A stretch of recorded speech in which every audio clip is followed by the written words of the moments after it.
Dear brothers and sisters in the Lord, ప్రభునందు ప్రియమైన సహోదరి సహోదరులారా, today's verse for our meditation is taken from 2 Chronicles chapter 30 verse 9. ఈరోజు మన ధ్యానం కొరకు 2వ దినవృత్తాంతముల గ్రంథం 30వ అధ్యాయం 9వ వచనం నుండి తీసుకొనబడింది. The Lord your God will not turn away his face from you. మీ దేవుడైన యెహోవా మీ యందు ప్రసన్నుడగును. Walking away from something good is an easy thing to do. చూడండి, ఒక మంచి విషయాన్ని విడిచి మార్గం వైదొలిగిపోవట ఇది చాలా సులువైన పనే. There are times when something looks better and so people choose to change direction and follow the new thing. కొన్ని సమయాల సందర్భాలు ఉన్నాయి. మంచి విషయాలని ప్రజలు ఎన్నుకుంటూ చెడు దాన్ని విసర్జించి మంటి వాటిని అనుసరించేవి. Some people sometimes what they will do, కొంతమంది కొన్నిసార్లు ఏం చేస్తారంటే something it is looking better. ఏదైనా కొంచెం ఇంకా శ్రేష్టమైనదిగా కనబడుతున్నాం.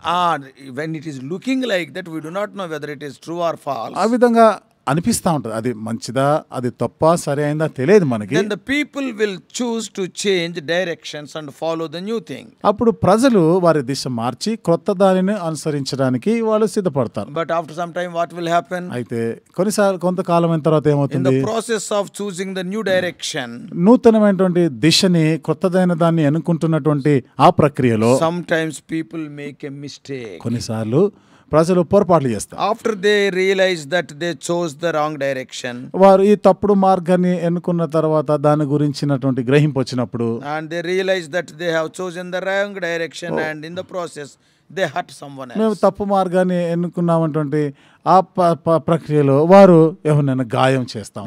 When a person is hurt badly, ఒక వ్యక్తి ఈ విధంగా దారుణంగా మరి గాయాల పాలైనప్పుడు they often write off the person and do not want the person back. అప్పుడు వాళ్ళు ఆ వ్యక్తిని తొలగించుకుంటారు, మరలా వారిని కలుసుకోవడానికి ఇష్టపడరు. Fear keeps many people from returning. చూడండి, భయం అనేది అనేకసార్లు ప్రజలు వెనక్కి రాకుండా ఆపుతుంది. They feel if they return they will be rejected and not accepted. వారు ఒకవేళ తిరిగి వచ్చారంటే ఇంకా వాళ్ళని చేర్చుకోరు, వాళ్ళని అంగీకరించారు అనుకుంటారు. As Hezekiah was leading the nation back to God, ఏ విధంగా హిజ్కియా దేవుని ప్రజలైనటువంటి వారిని మరలా దేవుని ఎదుగు నడిపిస్తున్నగా he chose to reinstate the Passover celebration. ఆయన ఈ పస్కా పండుగ ఆచరించవలసిందిగా మరలా వారికి ఆయన ఆదేశిస్తారు. He told all the people to return to God. ప్రజలందరినీ కూడా మరలా యెహోవా వైపుకు మళ్ళుకోవాలి అని ఆజ్ఞాపించారు. Because God is compassionate and gracious. ఎందుకనగా దేవుడు కరుణ వాత్సల్యతలు గల దేవుడు. God would not reject them, దేవుడు వారిని తృణీకరించాడు. but would accept them back regardless of what they had done. అయితే వారు ఏమి చేసి ఉండినా గానీ దేవుడు మరలా వాళ్ళని అంగీకరిస్తాడు. But many people have followed the Lord at one point of time in their life. అయితే చాలా మంది ఏదో వారి జీవితంలో ఏదో ఒక సమయంలో వారు ప్రభువుని వెంబడించిన వారు. They then made some mistakes and fell into some sin. ఆ తర్వాత వారు ఏదో పొరపాటు చేశారు, పాపంలో పడ్డారు. At that point they walk away from God, ఆ సమయాల్లో దేవుని నుండి దూరం అయ్యారు. and a feeling will come that they can never serve God again. అప్పుడు మరలా వాళ్ళకి అనిపిస్తుంది కదా, నేను మరలా దేవుని సేవ చేయలేను. They choose to not go back out of pride and fear of God. They will not come back. గర్వాన్ని బట్టి, దేవుని యొక్క భయాన్ని బట్టి మరలా వెనక్కి రావడానికి ఇష్టపడరు. They realize what they did was wrong, వారు చేసింది తప్పు అనిపిస్తుంది వాళ్ళకి, and feel as though God cannot forgive them దేవుడు వారిని క్షమించడేమో అనుకుంటారు, and will not accept them back. మరలా దేవుడిని మమ్మల్ని అంగీకరించి మమ్మల్ని చేర్చుకోవడం అనుకుంటారు. They do not want to be rejected, వాళ్ళు తృణీకారం పొందడానికి ఇష్టపడరు. so that's why they stay away. అందుకనే దూరంగానే ఉండిపోతారు. However, సరే, ఏదేమైనా God is a loving and compassionate God. దేవుడు ప్రేమ గలవాడు, జాలి గలవాడు. He is waiting for every person to return unto him, ప్రతి వ్యక్తి తిరిగి ఆయన వద్దకు రావాలి, మళ్ళుకోవాలని ఆశిస్తున్నాడు. even if it is again for the 10th time also, even more he is waiting to receive. 10 సార్లు అయిపోయినా 10వ సారి అయినా కానీ నీవు తిరిగి వస్తే ఆయన చేర్చుకోవడానికి సిద్ధంగా He ఉన్నాడు. is willing to forgive and move on. ఆయన మనల్ని క్షమించి ముందుకు సాగిపోవడానికి You may have ఇష్టపడుతున్నాడు. made some mistakes in your life బహుశా నీ జీవితంలో ఏవో పొరపాట్లు and చేస్తుంటావు, walked away or drifted away from God. దేవునికి దూరం అయిపోయి ఉంటావు, దూరంగా తొలగిపోయి ఉంటావు. Drop that pride and return to God. ఆ గర్వాన్ని అంతటితో ఆపివేసి తిరిగి దేవుడి వద్దకు వచ్చే. He is waiting for your return with wide open arms of love and forgiveness. నువ్వు తిరిగి రావాలని ఆయన తన బాహువులు చేతులు చాచి నిన్ను క్షమించాలి అని ఆయన ఎంతో సిద్ధంగా There is ఉన్నాడు. nothing you can do or have done to stop God from loving you. దేవుడు నిన్ను ప్రేమించే దాని నుండి నువ్వు ఏమి చేసినా ఆపలేవు ఆయన ప్రేమను. You have not done anything so that the Lord may stop loving you. ఏదో దేవుడు నిన్ను ప్రేమించడం ఆపివేయడానికి అంతగా నువ్వు చేసింది ఏమీ లేదు. He will always run to you when you walk toward towards him. ఎప్పుడు కూడా నీవు ఆయన వైపుగా అడుగు వేసావంటే ఆయన పరిగెత్తుకొని వస్తాడు. Unlike the world, he will quickly forgive and restore you. లోకం వలె కాకుండా ఆయన వెంటనే నిన్ను క్షమిస్తాడు, సమకూరుస్తాడు. Return to him today and be accepted. ఈ రోజు ఆయన చెంతకు మరలుకొనిరా, ఆయనను అంగీకరించు. Immediately he became king. Hezekiah became a thorough reformation of Judah's religion. హిజ్కియా రాజు, ఆయన రాజు అయినటువంటి వెంటనే మరలా ఈ యూదా వారిలో దేవుని ఎడల భక్తి వీటన్నిటి కూడా మరలా ఆయన సమకూరుస్తా He ఉన్నాడు. wanted to bring a great revival. గొప్ప ఉజ్జీవాన్ని తీసుకొని రావాలని This was కోరినవాడు. prompted partly by the preaching of the prophet Micah. ఇది మీకా ప్రవక్త యొక్క ప్రవచనాలను బట్టి ఆయన కొద్దిగా పొరికొల్పబడ్డాడు. It can be seen in Jeremiah 26 ఇర్మియా గ్రంథం 26వ అధ్యాయంలో ఆ మాటలు మనం from చూడొచ్చు. 17 to 19. 17 నుండి 19 వచనాలు. In 2 Kings chapter 18 verses 1 to 12. రెండవ రాజుల గ్రంథం 18వ అధ్యాయం 1 నుండి 12 వచనాల్లో The author of the book of Chronicles gives a detailed account of Hezekiah's work. దినవృత్తాంతముల గ్రంథకర్త హిజ్కియా రాజు చేసిన క్రియల గురించి వివరిస్తున్నారు. Particularly the part of it which affected the temple, the priests and the Levites. ప్రత్యేకించి మందిరము, లేవీయులు, యాజకులని ప్రభావితం చేసిన విషయం. Hezekiah called a meeting of priests and Levites and told them.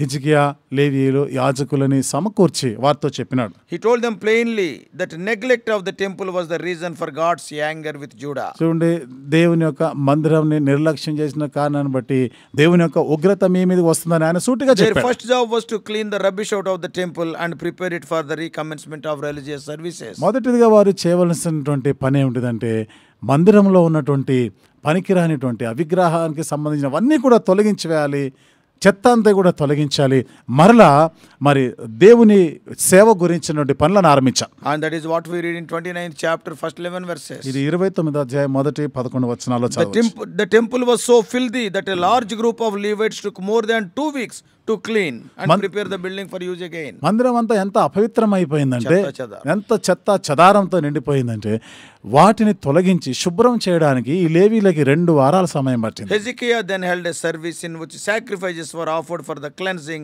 and rededication of the king. హిజ్కియా ఆ తర్వాత వారు పరిశుద్ధపరచబడి మరలా పునఃప్రతిష్ఠించుకొని మందిర సేవకులు ప్రతిష్ఠించుకొనిలాగిన హిజ్కియా ఇలాంటి శుద్ధీకరణ He కార్యక్రమం offered చేపట్టాడు. sacrifices for the cleansing and the rededication of the king.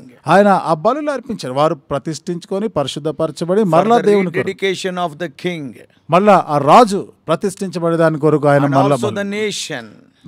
జనాంగములు, ఆ దేశ And ప్రజలు also the కూడా temple. మందిరం కూడా ప్రతిష్ఠించబడలాగిన Now we can read them in 29th chapter from verses 20 to 24.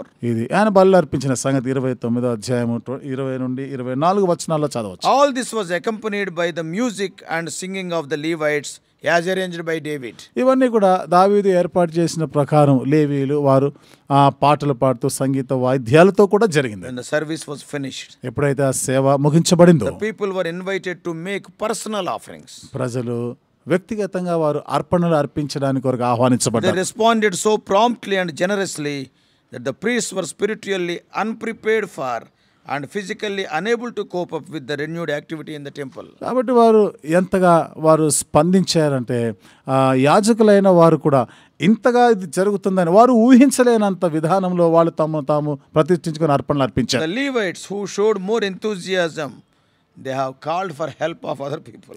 లేవీయులు ఇంత ఉత్సాహాన్ని కనపరిచారే కానీ ఇతరుల సహాయాన్ని కోరినారు మళ్ళా. Because they are not prepared, they never expected that people will respond so much. ఎందుకంటే ప్రజలు ఇంతగా స్పందిస్తారని వాళ్ళు ఊహించలేదు. That's what we read in 29th chapter 31 to 36. ఆ మాట 29వ అధ్యాయం 31 నుండి 36 వచనాల్లో చదవచ్చు. So after the rededication of the temple, కాబట్టి మందిరాన్ని మరలా పునః ప్రతిష్ఠించిన తర్వాత Hezekiah held a great Passover feast. హిజ్కియా గొప్ప పస్కా పండుగని ఏర్పాటు చేశారు. His reforms began too late for the Passover to be held in the first month of the year, the time specified in the law. Actually, as per the law, it is to be celebrated in the first month. ధర్మశాస్త్రం ప్రకారం మొదటి నెలలో ఆచరించవలసినటువంటి ఆ పండుగ ఆలస్యమైంది. Actually, these preparations became too late. ఈ ఏర్పాట్ల పని ఆలస్యమైన So it కారణాన్ని was బట్టి postponed by 1 month. అది 1 నెల వాయిదా పడింది. So Hezekiah invited the scattered northerners who had escaped captivity, rather means the Israel also. కాబట్టి ఇప్పుడు హిజ్కియా ఉత్తరాన ఉన్నటువంటి చెదరగొట్టబడిన చెరలోకి పోయిన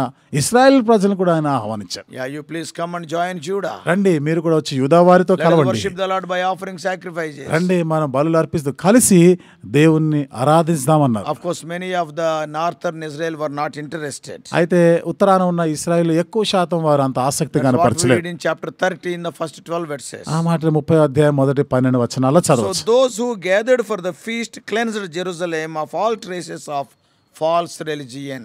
కాబట్టి మరి ఈ సమకూర్చబడ్డ వారు Those people who gathered in Jerusalem, యెరూషలేములో సమావేశమైనటువంటి వారందరూ they కూడా have taken away all the traces of false religion and cleansed Jerusalem. వారు పై భక్తి గలటువంటి విషయాలు ఇవన్నీ కూడా తొలగించి వేసినారు. False religion, all the idols and all these things. అంటే ఇవన్నీ కూడా ఆ విగ్రహానికి సంబంధించిన దేవతలు వీటన్నిటి కూడా తొలగించుకున్నారు. And they cleansed Jerusalem. యెరూషలేముని పవిత్రపరిచారు, శుద్ధిపరిచారు. Their zeal for religious purity stirred up. కాబట్టి వారు ఈ భక్తికి సంబంధించినటువంటి వారిలో ఇది ఉప్పొంగి వచ్చింది, వారు మళ్ళీ ప్రేరేపించబడ్డారు. Spiritually they were revived. ఆత్మీయమైనటువంటి విధానంలో వారు మరలా ఉజ్జీంపజేయబడ్డారు. And priests and Levites to hurry and ceremonially cleanse themselves in the time of the feast. They themselves cleansed. యాజకులు లేవీలు కూడా ఆ పండుగ సమయంలో తమను తాము శుద్ధీకరించుకున్నారు. వాళ్ళు కూడా Certain visitors to Jerusalem, they arrived too late for the 7-day purification ritual before the Passover. కాబట్టి పస్కా పండుగకి ముందుగా 7 రోజులు శుద్ధీకరణ దానికి వచ్చేటువంటి ప్రజలు వారు ఆలస్యం చేసినారు. And they came late. వారు ఆలస్యంగా వచ్చారు And joined the feast while still unclean. ఆ పండుగలో ఇంకా అపవిత్రంగా ఉండగానే వాళ్ళు వచ్చి చేరినారు వీరితో. On Hezekiah's request, God forgave them. అయితే హిజ్కియా మనవి చేసినందుకు దేవుడు వారిని క్షమించినాడు. The occasion was so joyous that the feast was extended 1 week. ఆ ఉత్సవం ఎంతో సంతోషభరితంగా ఉంది. ఒక వారం రోజులు మరలా పొడిగించబడింది.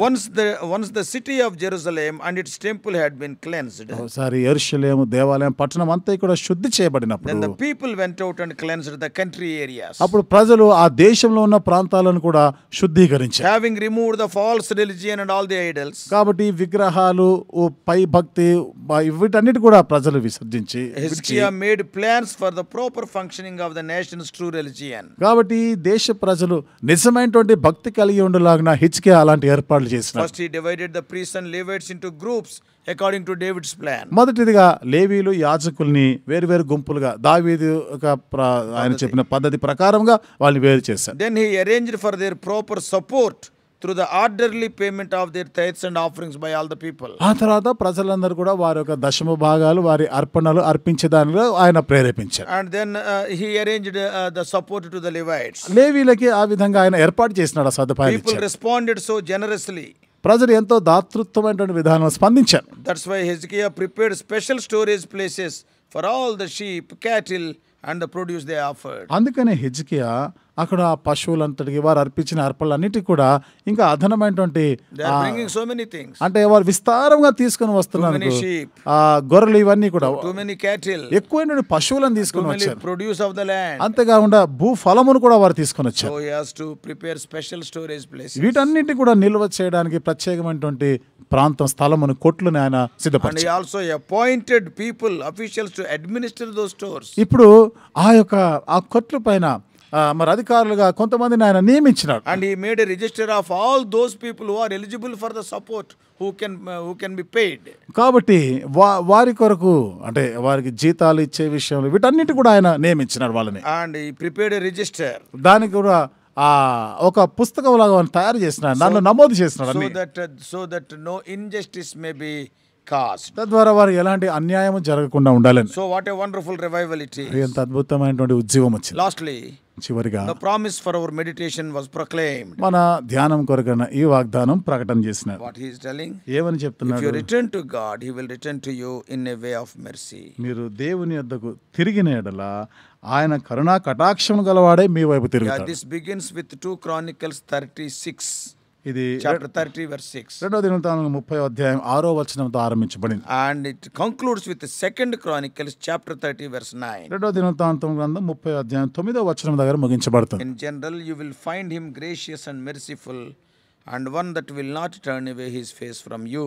ఇక్కడ మనం చూస్తాం ఆయన యెహోవా కరుణా కటాక్షములు గలవాడు కనుక ఆయన వైపు తిరిగిన ఆయన మీ యందు ప్రసన్నుడగును. And if you seek him, notwithstanding the provocations you have given him, yes, he will turn to you. కాబట్టి మీరు ఆయనని వెతికిన ఎడల ఆయన మీ వైపుకి మళ్ళుకుంటాడు ఆయన. Therefore, dear brothers and sisters, కాబట్టి ప్రియమైన సహోదరి సోదరులారా, the same principles can be applied even today. అదే నియమాలు నేటి దినం కూడా మనం అన్వయించుకోవచ్చు. Whatever may be your fault or sin, నీ పొరపాట్లు తప్పిదాలు పాపం ఏదైనా కానీ return to him. ఆయన యొద్దకు తిరిగి రావాలి. It's not too late. ఇంకా ఆలస్యం కాలేదు. Be accepted and be received. కాబట్టి నువ్వు ఆయన అంగీకరించాలి, చేర్చుకోవాలి. Many times we will have that doubt. అనేకసార్లు మనకి సందేహం I ఉంటుంది. have fallen 10 times. 10 సార్లు పడిపోయినాను, Will God receive me? దేవుడు నన్ను చేర్చుకుంటాడా? No, don't have such doubt. అలాంటి అనుమానాలు పెట్టుకో. The Lord is ready to receive you. He want to run towards you if you can take 2 or 3 steps of repentance. దేవుడు నేను చేర్చుకోవడానికి సంసిద్ధంగానే ఉన్నాడు. ఆయన వైపు పశ్చాత్తాపడి ఆయన వైపుకి రావడానికి నువ్వు అడుగులు వేస్తే ఆయన నీ వైపు పరిగెత్తుకుని వస్తాడు. If you come like that, ఆ విధంగా కానీ there వస్తే will be a great joy in your heart, in your family, in your city. నీ హృదయంలో, నీ కుటుంబంలో, నీ పట్టణంలో గొప్ప సంతోషం ఉంటుంది. May God help you. దేవుడు నీకు సహాయం చేయనుగా. Shall we pray? ప్రార్థన చేసుకుందాం.